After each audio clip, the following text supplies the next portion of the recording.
All right, everybody, it's me, Gregory Mannarino, and this is Saturday, not Sunday, when I usually do my Markets a Look Ahead segment. I have a window of opportunity here.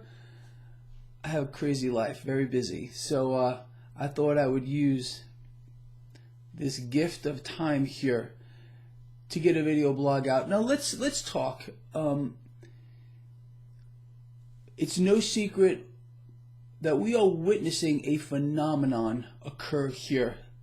A phenomenon that we have seen before. People, I don't know another way to put it, but this is a deliberate act. I know how crazy that sounds, but who do the central banks work for? Do they work for you? Do they even work for the government? No, they don't. Every single world central bank is run by the same 6 banks. They run the world, period. And their mission is to inflate and then deflate bubbles. We all understand that. They are serial bubble blowers, and what they do is they have a puppet show. The puppet show is our supposed elected leaders who are all a part of this terrible game. It's no secret, really, it shouldn't be to you, that the government of every developed nation on earth and their respective central bank are completely synchronized. And they're playing the same game. Now, it may seem otherwise sometimes, but that's not the case. Once you are able to free yourself, literally, from the things that make men and women slaves, you'll be able to cut through a lot of this, and your mind will be able to perceive things in their true light. Now, here's where we are. We have an ultra super hyperinflated debt bubble. It's engulfing the world, something you know very clearly if you've been with me for all these years. And I explained in the video that I did yesterday that this debt bubble has literally sucked everything up with it, causing a vacuum. That vacuum is going to be filled when this corrects to fair value. Now, what are we witnessing here? A phenomenon that we have seen before. That is this inverting yield curve. There's nothing to stop it here. Now, let's put a perspective on that real quick. We just heard from the Federal Reserve, who, well, was broadcasting up until this week that they were data dependent with regard to how they're going to hike rates, cut rates, whatever they're going to do. This has obviously not been the case ever, because now it's completely off the table. They've announced there will be no rate hikes for the entire year. What we can expect, more than likely, is a rate cut. That is the mission here.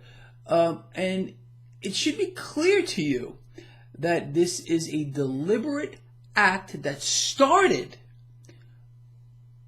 at Dow 6000, the last meltdown, when the Federal Reserve, all world central banks started doing the same synchronized thing, printing cash out of thin air, buying up all the debt. Look, I've covered this before. The 2008 moment was literally the party over moment. We are on life support right now.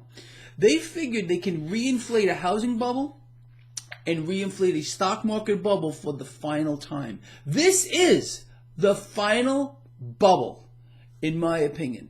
The grand finale of all of this, because when this does correct to fair value, and we're going to talk a little bit more about this in a moment, the devastation that this is going to leave in its wake is going to take decades to recover from.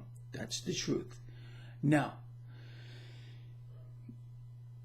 what I'm not going to talk about here is what could have or would have or should have been done to remedy the situation or lessen the impact. There was a huge opportunity to do that. That has passed now. And it has passed because of a direct collusion between our politicians in the highest seats of office and the central banks around the world. This is not just an American phenomenon. This is going on around the world. That should tell you something. Again, the middle class is under attack, has been under attack for a very long time. They've managed to, I don't even know the right term for this, but almost like the boiling frog syndrome, get the middle class used to the environment they're in, suppressed interest rates, earning no interest on their interest earning accounts, actually losing purchasing power by keeping their cash in these institutions, being paid nothing because of suppressed interest rates. You're earning interest less than the actual rate of inflation. It's very simple. It's theft on an unimaginable magnitude, but the middle class has learned or been taught to keep their mouths shut. They've been distracted. Look here. Don't look here. Things get created out of thin air. Oh, no. Focus on this. Focus on this. Don't focus on what's important. Keeping people divided. Divide and conquer. Divide and conquer. Divide and conquer. The same strategy since time immemorial still works. And this is what they're doing. So what we're witnessing now is a hyperinflated stock market bubble, a hyperinflated housing bubble on the back of the debt bubble. Very, very simple. The yield curve, something that we've been told to ignore by our politicians who barely will talk about it. They will not mention this. But it's starting to get some coverage, as you are well aware, on the mainstream financial channels. I've been talking about it for years. I explained to you that this was going to happen. I got ridiculed. I got all kinds of heat from it. Well, here we are now. And those same voices that ridiculed me are dead silent right now. I find that kind of interesting. Don't you? So look, the sell-off that we had here in this market yesterday, 460 points on the Dow, this does not signal to me that this is the beginning of the end, the grand finale. It's not, in my view. The grand finale is going to be very simple when we get that rebound in interest rates when they spike. And they're going to do that. I explained why yesterday very simply. I'll outline it here. We now have a situation where short-term debt is yielding more than long-term debt. You've got to be nuts to want to hold a long-term debt instrument, lock up your cash for all these years, all those years, like a 10-year that's yielding less than a 1 month. Who would want to do that? No one wants to do that. So, but the yield curve, because of fear right now, people still see debt as a safety play. They still see the dollar, which is a unit of debt, as a safety play. So you're going to see, again, yield curve continuing to drop. This is going to spook the stock market. There's no doubt about it. But that does not mean it's the big one yet. It also does not mean stocks are not going to continue to fall under pressure. But again, this cannot be allowed, at least in my view at this point, to really start going just yet. I expect to see volatility in this market. There's no doubt about that. That means we're going to see several 100-point ranges in the stock market, even more than likely moving into next week, probably both ways. And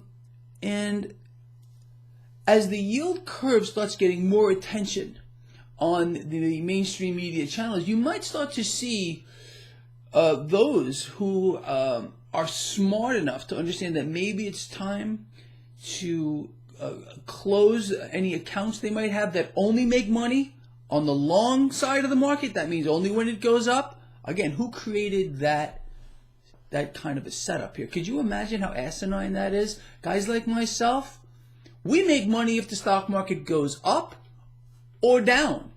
Doesn't matter.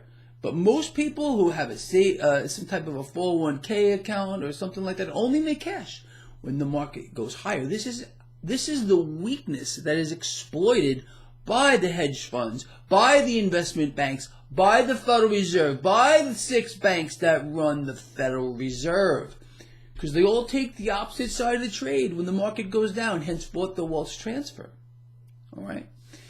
Now, what we are going to face yet again, and you know this very clearly if you follow this blog, is another credit freeze. What does that mean? Another credit freeze. Well, what people don't know, for the most part, they have no idea that the 2008 event